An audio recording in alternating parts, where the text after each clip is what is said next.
Nós vamos narrar aqui na tarde de hoje, tecer considerações, né? Lógico que o assunto que eu vou abordar é muito vasto, né? O nosso tempo é pequeno, né? Vamos dizer assim.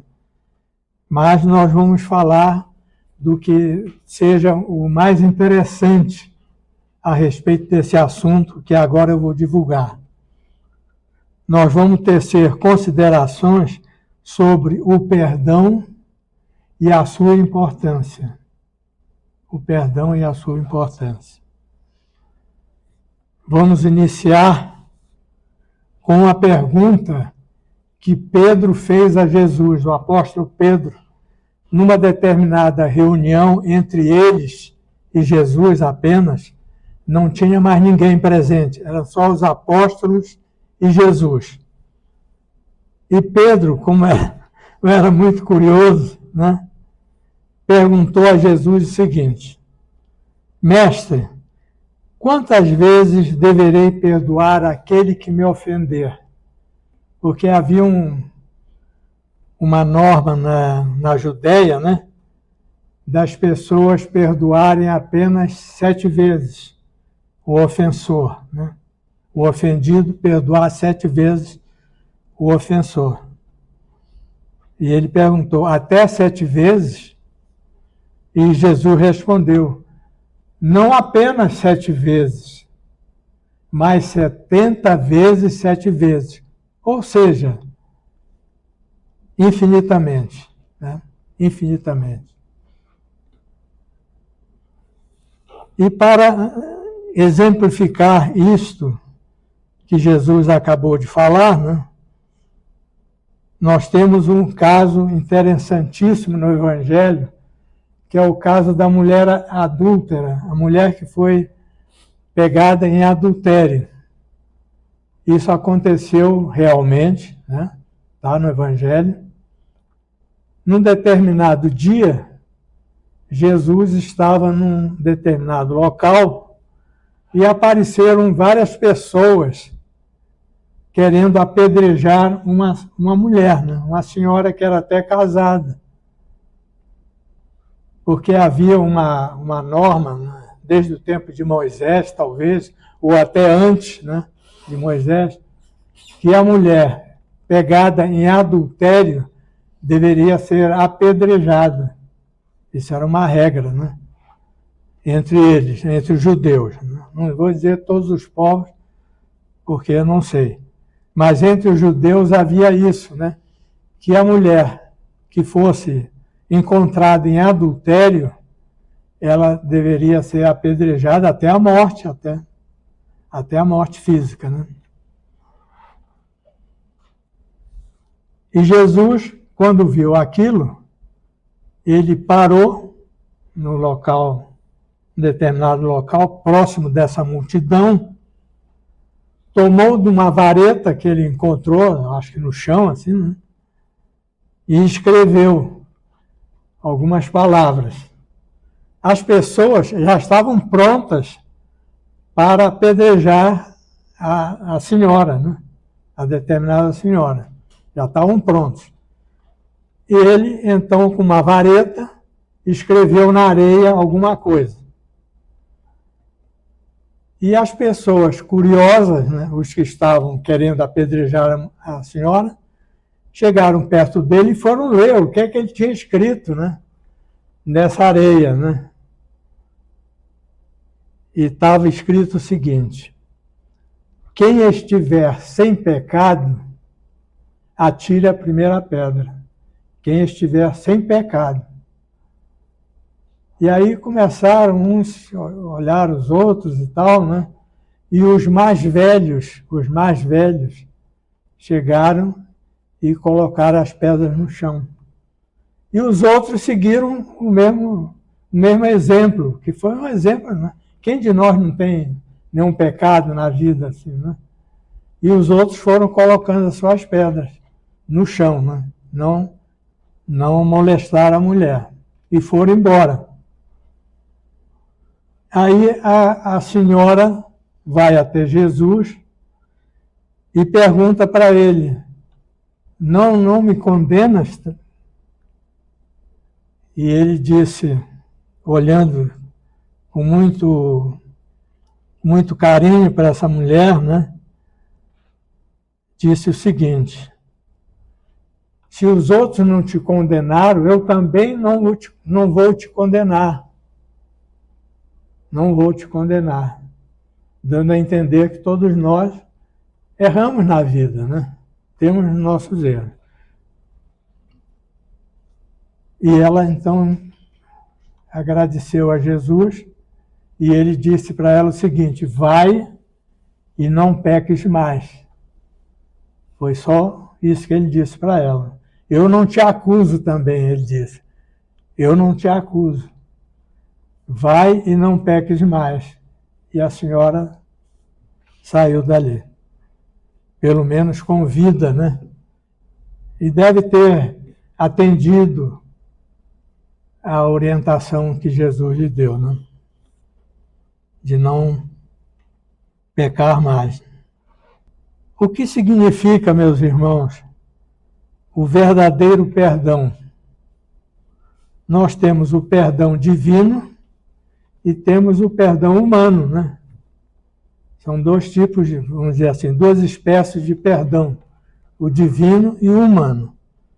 Em que consiste o perdão divino? Certamente é a concessão de novas oportunidades que Deus nos dá para nos corrigirmos, né? Corrigirmos os nossos erros. E esses erros podem ser corrigidos na própria encarnação, né? Como também em outras encarnações. Esse seria o perdão divino. E o perdão humano é o perdão que nós estendemos às pessoas, né? Estendemos às pessoas,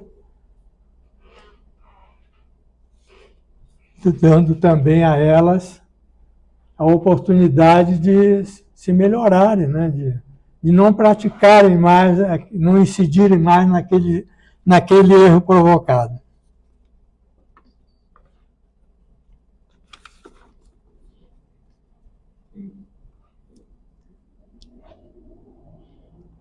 Deus, na sua infinita bondade, na sua infinita sabedoria, o nosso Pai Celestial, Ele não condena ninguém. Nós é que nos condenamos a repetir experiências em sucessivas encarnações. Deus nos concede para isso inúmeras encarnações. E nessas encarnações a gente vai corrigindo os nossos erros, né? Vai chegar um momento na vida de cada um de nós, quando atingirmos, vamos dizer assim, a perfeição relativa. Eu digo relativa, é bom que a gente acentue bem isso, porque a perfeição absoluta é só o nosso Pai Criador, né? Ele é a perfeição absoluta.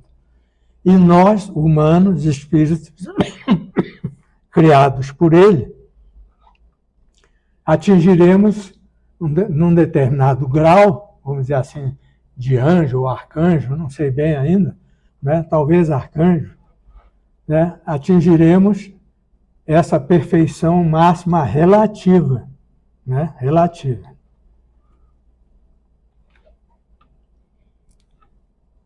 Tem uma afirmação interessante de Jesus com relação ao perdão também. Ele diz o seguinte: reconcilia-te o mais depressa possível com o teu adversário enquanto estás com ele a caminho. Ou seja, o que significa isso, meus irmãos? Tem muita gente que quando vamos dizer assim, quando alguém faz mal, né? Quando alguém lhe faz mal, né? E isso acontece no nosso viver de cada dia, né? Tem muita gente que se afasta dessa pessoa que o ofendeu, né? Se afasta porque acha que não merece aquilo, né? Que não merecia de jeito nenhum. Então, fica sem perdoá-lo durante o resto daquela encarnação, né? E isso implica no seguinte: quando a gente não perdoa aquele que nos ofende nessa encarnação, essa situação ela perdura no mundo espiritual também.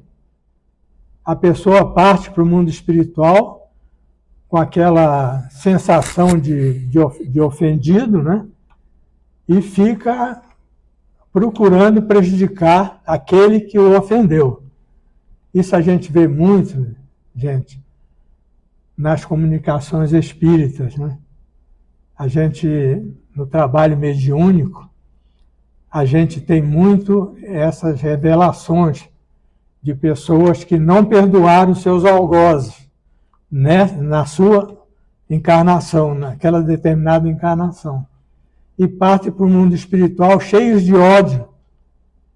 E isso implica até em prejudicarem o seu ofensor quando ele ainda está aqui na Terra, né? Então, isso aí continua de lá para cá ou daqui para lá também, né?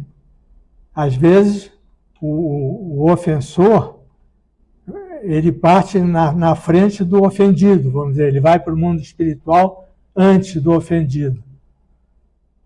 E continua essa situação, né, de raiva, de vingança, ou daqui para lá, ou de lá para cá.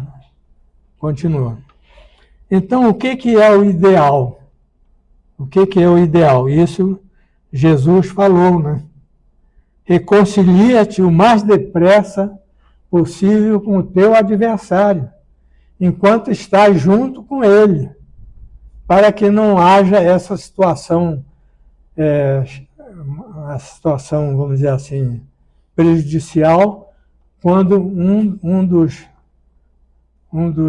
ofendidos ou ofensores partir para a espiritualidade. O melhor é se reconciliar enquanto está com ele a caminho, né? O Evangelho é bem claro nesse ponto. Por quê, meus irmãos? Porque a morte física, ela não extingue o ódio. Ela não extingue o ódio. O ódio continua na pessoa que se sente prejudicada, né? E isso é muito triste, né? A pessoa vai para o mundo espiritual com aquela sensação de prejuízo moral, né? E de lá do mundo espiritual ele procura prejudicar aquele que o seu algoz, né?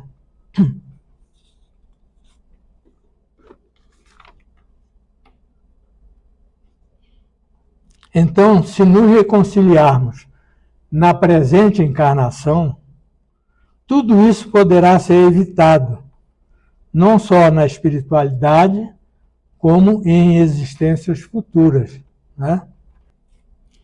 Uma coisa interessante que o Evangelho fala, que é uma característica do falso perdão. Falso perdão.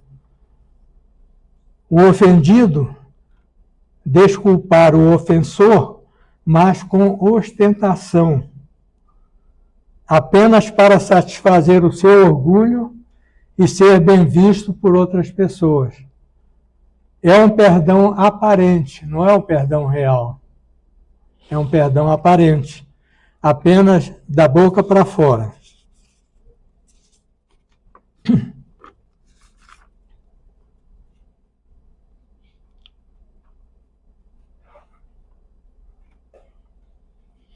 Características do verdadeiro perdão, do perdão real, né?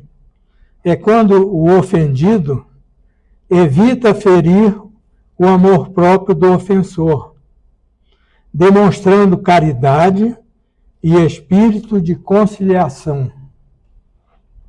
Representa o verdadeiro esquecimento da ofensa que recebeu, né?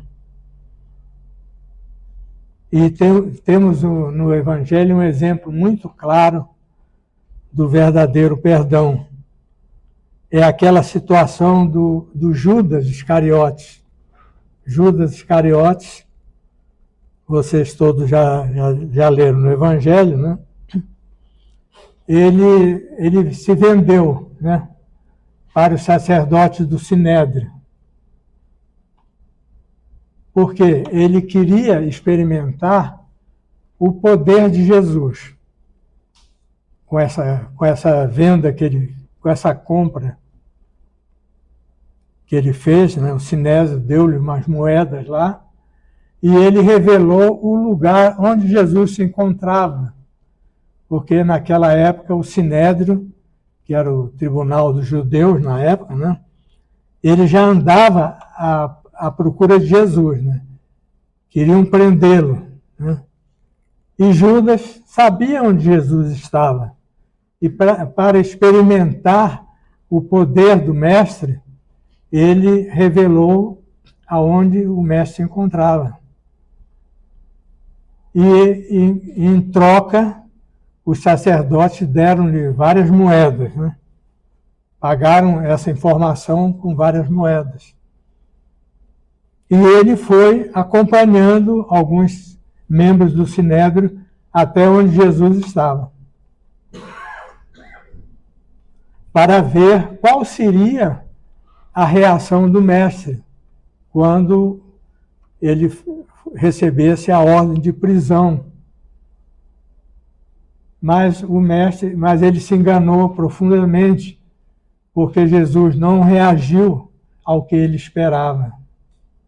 Jesus entregou-se sem manifestar nenhum ato de violência absoluta, assim, apenas se entregou para os sacerdotes e também alguns guardas romanos que estavam juntos por ali, que prenderam Jesus, né? E dali em diante, Judas teve um arrependimento profundo, porque não houve reação da parte do mestre contra a sua prisão. Não houve reação nenhuma. Ele apenas cumpriu a determinação divina, né? Ele apenas se entregou, né? E foi preso nessa ocasião. E dali só saiu para o Calvário, né? Para a crucificação. Foi arguído pelo Sinédrio, né? E foi arguído também pelo Pôncio Pilatos, que era o representante de Roma naquela região. E como Jesus não reagiu, né? Não teve reação, vamos dizer assim, humana, né? Como a gente diria, né? Não teve nenhuma reação física, nem nada, né?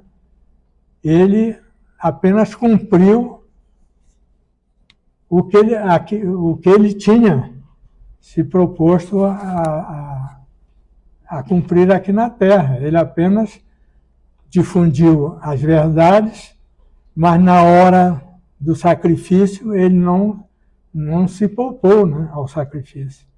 Ele se entregou primeiro ao Sinédrio e depois a Pôncio Pilatos, que fez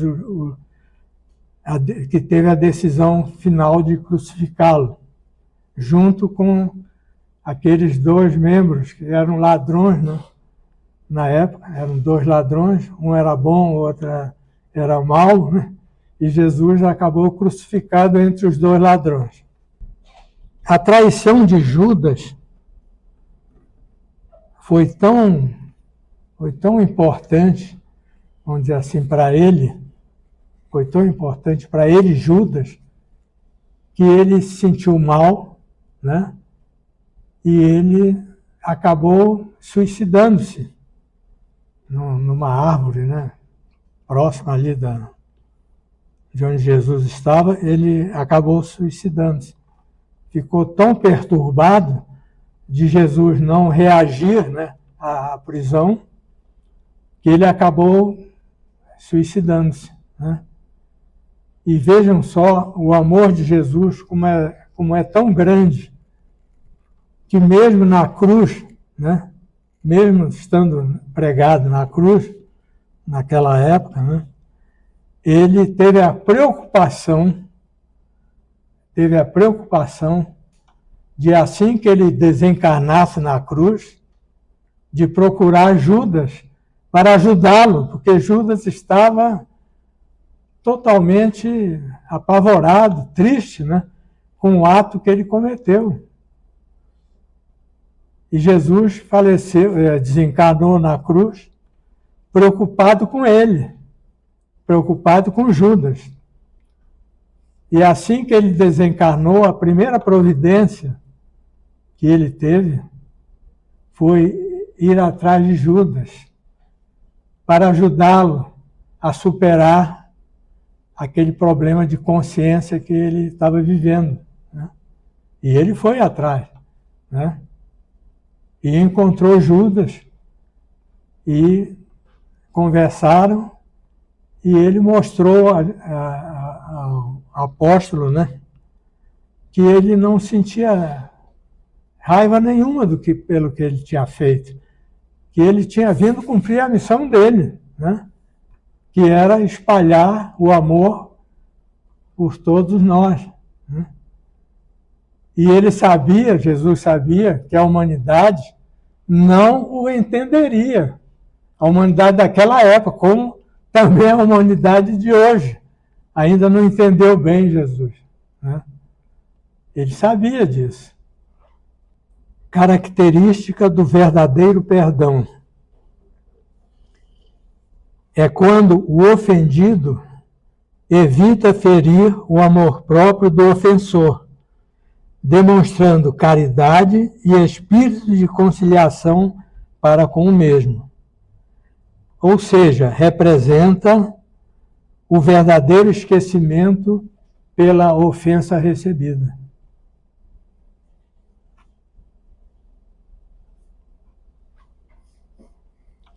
O espírito verdadeiramente superior não se sente mais ofendido. A gente vai chegar num determinado grau de evolução, né? Todos nós aqui chegaremos a esse grau, que nós não vamos nos sentir mais ofendidos por ninguém ou por coisa alguma, né? Encara os erros alheios como fruto da ignorância no bem e no desconhecimento da verdade. Então, meus irmãos, para concluir, o espírito superior, quando ele chega nessa dimensão de espírito superior, ele não se sente mais ofendido. Pode acontecer o que aconteça, mas ele não se ofende mais com coisa nenhuma, né? Ele é superior às ofensas. Era o caso de Jesus, né? E de outros espíritos que não estão na altura dele, como nós, vamos dizer assim, ainda estamos muito aquém, né? Mas tem irmãos nossos, graças a Deus, que não se ofendem mais com as ofensas que recebem, porque já estão com um entendimento muito grande da vida. Já perdoam as pessoas, muitas vezes até parentes, né? Muito ligados e tudo, que ofendem, né? As pessoas são superiores a essas ofensas, né? Esse já atingiu um determinado grau que é elogiável, né? Verdadeiramente elogiável. E nós vamos todos chegar lá. É só uma questão de tempo e de vontade, né? De vontade. A gente tem que ter vontade para evoluir, né? Não pode se deixar levar por isso ou por aquilo. A gente tem que ter vontade. E na hora H, na hora da ofensa, né? Na hora da dificuldade maior, tem que se manter tranquilo, né? Como Jesus. Né? É difícil, a gente sabe. Né? Às vezes ofende a nossa própria família e tudo, né? Tem pessoas que não aguentam esse tipo de ofensa. Ou partem para a briga, ou partem para a ofensa verbal também, tudo. Né? Mas quem perdoa, aquele que já descobriu o verdadeiro perdão, né? Ele não ataca ninguém. Ele apenas lamenta que a pessoa esteja agindo dessa maneira, né? Criticando o próximo, né? Fazendo mal ao próximo e tudo mais. Então, gente, para concluir, né? Esse é o verdadeiro valor do perdão. É o esquecimento das ofensas. É a gente não se importar com aquilo que julgam a respeito da nossa pessoa ou das pessoas do nosso convívio. Né? A pessoa entender que isso tudo ainda é fruto da ignorância que nós temos perante as leis maiores. Né? Nós ainda dependemos muito de uma série de coisas que vamos conquistar. Mas um dia, certamente, nós conquistaremos todas essas coisas. Temos que ter paciência, resignação, amor, enfim, para vencer todas essas dificuldades que a vida possa nos trazer. Era isso, meus irmãos, que eu pensei na tarde de hoje em trazer para todos, lembrando aquela situação da mulher adúltera, que é um caso sério que aconteceu na vida de Jesus, né? Um exemplo que cala profundamente no coração de todos nós, um verdadeiro exemplo do perdão. Né? E também um outro exemplo, né, que me chegou agora, é que Pedro, né, o apóstolo Pedro, né, negou Jesus por 3 vezes, né? Negou até que o conhecia, quando foi interrogado num determinado momento, né? Por ocasião da prisão de Jesus, Pedro negou, mas 3 vezes Jesus. E Jesus falou isso para ele, que antes desse acontecimento, que ele iria negá-lo. E ele ficou assim, estranhou aquilo tudo, né? Como que eu vou negar o mestre e tudo? Mas ele negou. Negou até que o conhecia, que conhecia Jesus. Você vê, um apóstolo, né? Que convivia diariamente ali com o mestre. Ele foi capaz de negar o mestre. Então, meus amigos, meus irmãos, pensemos nisso tudo e abramos o nosso coração cada vez mais no sentido de perdoar as ofensas, né? As ofensas que recebemos. Em toda situação que possa ocorrer no meio dos nossos familiares, no meio dos nossos amigos e principalmente nos nossos adversários, né? Que não gostam, né? A gente sabe que não tem nenhum amor pela nossa pessoa, mas que nós devemos ter amor e consideração com eles também, né? Que isso mostra o valor do verdadeiro cristão.